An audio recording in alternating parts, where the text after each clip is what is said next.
Assalamualaikum warahmatullahi wabarakatuh. Malam hari buat video. Barusan ada yang WA nanya, Pak, bagaimana orang menyebar fitnah melalui video, hukumannya seperti apa? Sorry buat malam hari, takut lupa menjawab. Saya sekarang lagi di Posko Demokrat. Siap Demokrat 2024 rebut kembali.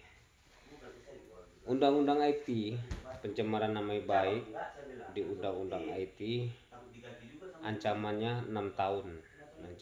Ancamannya 6 tahun penjara. Jadi kalau terbukti dia berbuat bohong, dia membuat cerita palsu di elektronik, contohnya membuat di Facebook bahwa menjelek-jelekan orang, memfitnah orang di Instagram, terus ditempel di dinding-dinding, itu undang-undang IT-nya kena. Kalau tapi ada skep Kapolri kalau nggak salah, yang lapor harus orang itu sendiri. Kalau nggak orang itu sendiri yang difitnah, ya nggak bisa itu proses lanjut.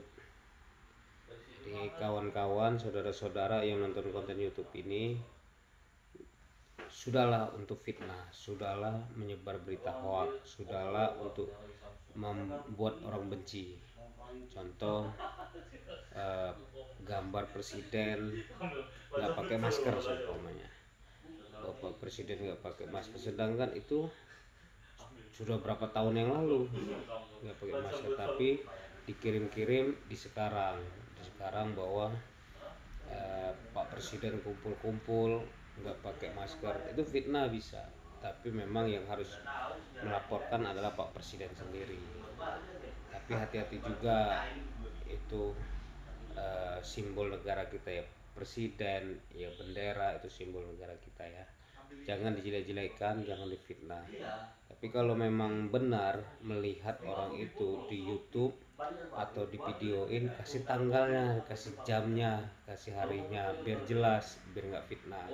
Cuman kalau video-video lama disebarluaskan, fitnah. Bukan hanya presiden ya, semua warga negara Indonesia tidak boleh kita gitukan, tidak boleh kita sebar fitnah, cerita-cerita yang nggak benar, itu nggak bagus, karena itu ada pidananya. Undang-undang IT tadi saya bilang ancaman 6 tahun lebih loh, 6 tahun 4 bulan kalau tidak salah.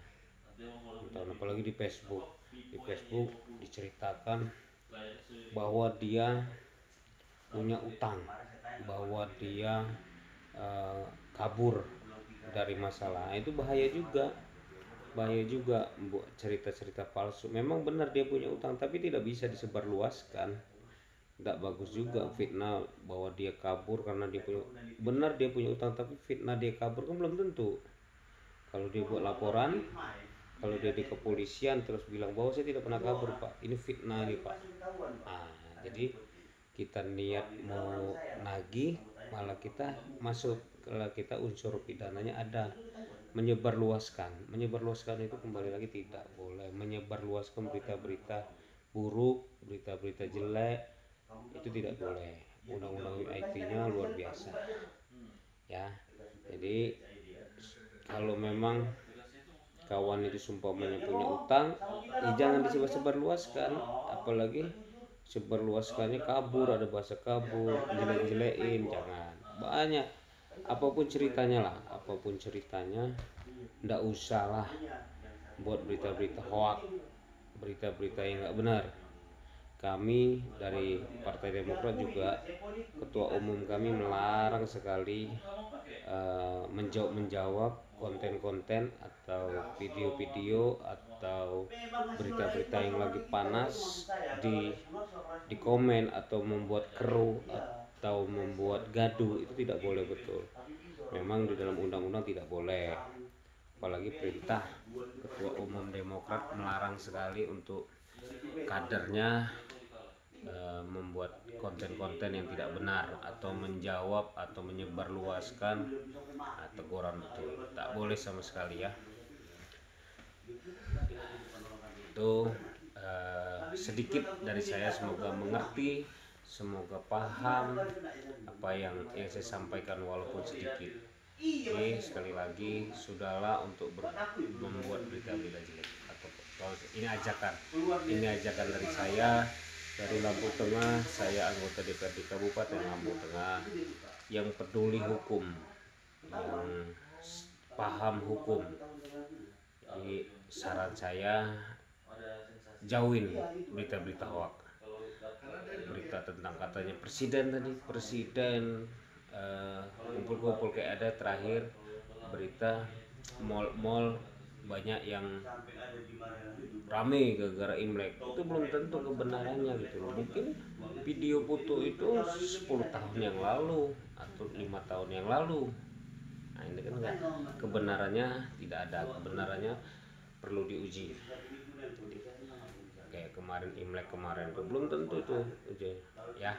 Jangan buat gaduh, jangan buat cerita yang tidak benar, jangan membuat konten-konten yang gak jelas. Kalau ini kan pendapat hukum sah-sah saja.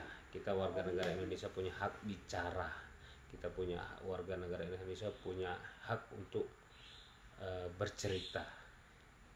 Ya, itu aja dari saya. Mohon maaf malam-malam buat konten. Saya lagi di Demokrat siap 2024 rebut kembali.